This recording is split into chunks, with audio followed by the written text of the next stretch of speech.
We as people throw a lot of trash away on a regular basis. All that trash is piling up at the landfill, occupying a lot of space that could be pristine nature. Many items at the landfill leak pollution into our soils, our waterways, create greenhouse gases and other air pollutants. Organic waste such as our kitchen scraps and yard trimmings, when they're mixed with this trash, they are a big part of that problem. The good news is that we can compost all this organic material. It can be transformed into nutrient-rich compost that can feed the soil and support plant health and growth. Welcome, Carlsbad resident. You are watching a waste reduction educational resource on home composting. This resource was made especially for you and is sponsored by the City of Carlsbad's Sustainable Materials Management Division. Composting is recycling inspired by nature. Nature has been recycling organic matter since its beginnings. It has been doing this through the process of decomposition, turning organic matter back into compost that feeds the soil and supports plant growth. While it is a complex biological and ecological process, everyone can put composting to work at home. Composting is the art and science of mixing organic materials, monitoring biological activity, and controlling conditions to produce an environment in which rapid decomposition of organic matter and production of useful fertilizer is the result. In a previous video, I explored vermicomposting at home, an approach to composting kitchen scraps with the help of decomposing worms in a small bin system that anyone can do in any kind of space you would have at home. In this video, I will explore cold and hot composting, a system that is more appropriate for people that generate yard trimmings also. The first thing to know is that humans don't really compost. It's tiny microorganisms that do the work, just like in nature. When we create the right environmental conditions in a composting bin such as this, billions of microorganisms go to work to decompose organic matter, transform it into compost that can be used back to return to the soil. When we compost, we want to give these microorganisms the basics of life: air, water, and a balanced diet. That balanced diet includes both carbohydrates, carbon-rich materials, we should call browns or carbon-rich materials moving forward, such as straw or any dried up organic material, and proteins, such as green, fresh, nitrogen-rich materials, we should call greens or nitrogen-rich materials moving forward. Nitrogen-rich materials can be most of your yard trimmings, most of your garden cleanups, and most of your kitchen scraps, such as this fennel here. We got some coffee grounds. We have some tea bags, ends of a zucchini, a potato that was left too much in the pantry, and even animal manures if you have chickens or goats or sheep or even cows. Dog and cat manure are not appropriate for the compost system.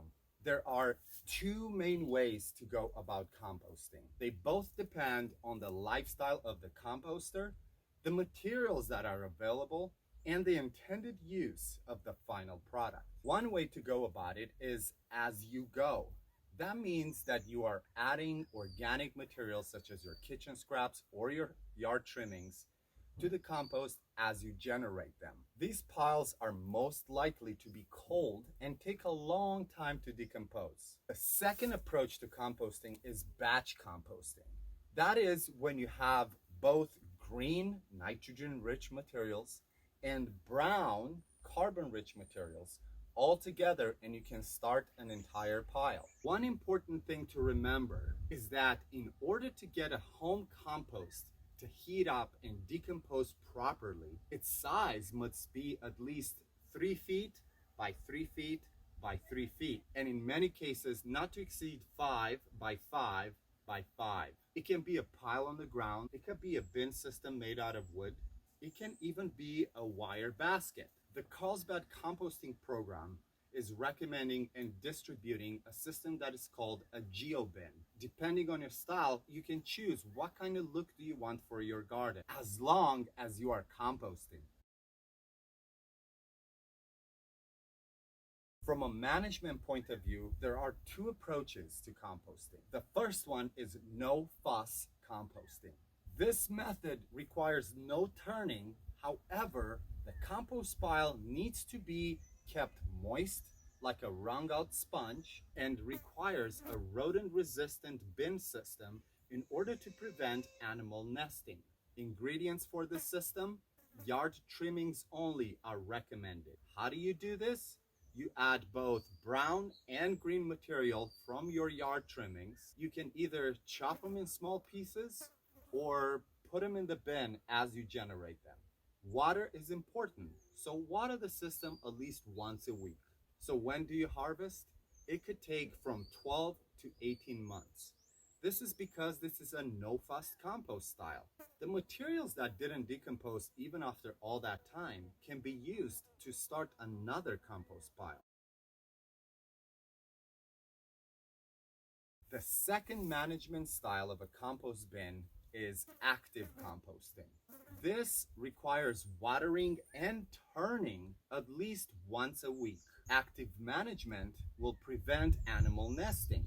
So what are the ingredients for this compost pile? You can add both yard trimmings and kitchen scraps. You want to keep a good balance of nitrogen-rich or green materials and carbon-rich or brown materials. A lot of people like to have a straw bale at home to make sure that they always have enough brown or carbon-rich materials to mix them with the type of nitrogen-rich materials they generate either from the kitchen or from the garden. Straw bales are easy to find at any feed store. In general, you will want to do either 1-to-1 ratio, nitrogen to carbon, or 2-to-1 ratio, nitrogen to carbon.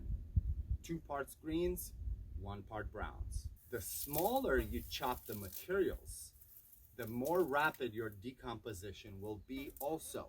You are creating a lot of surface space for all those microorganisms that are doing the decomposition for you. Even if you do it as you go or batch composting, you want to turn at least once a week and moisten at least once a week to keep the bin and the pile itself moist like a wrung out sponge.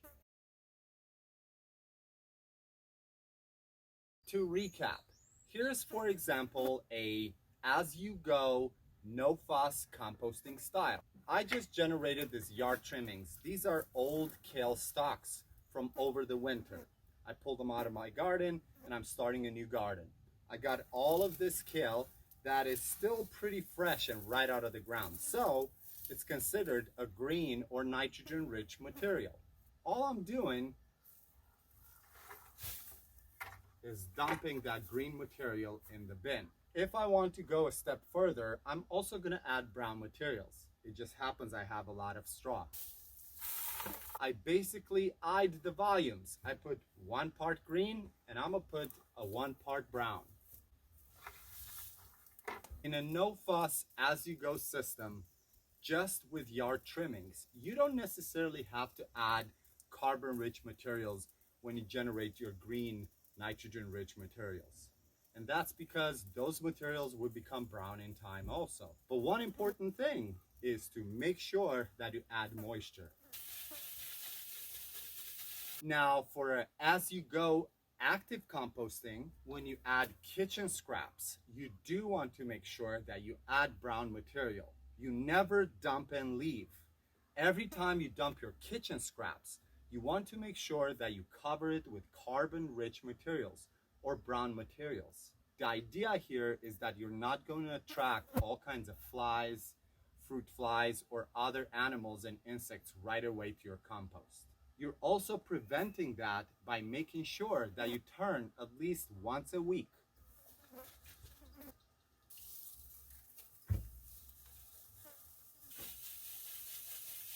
When you're adding kitchen scraps to your compost system at home, you want to make sure that they are never on the surface. Either you use some gloves or a pitchfork or any other thing, maybe you can use your bare hands to basically remove the material from the surface and bury that food scrap at least six inches deep. Or you can do it just like I did. Every time I add green materials and kitchen scraps from my garden, I add another layer of browns. Make sure you turn at least once a week. In the beginning, the pile is going to be pretty small, so your job is going to be really easy. But turning doesn't necessarily have to mean that you're turning the entire material. You can do your best to mix the top foot or maybe a foot and a half of materials whenever you're getting full in your bin.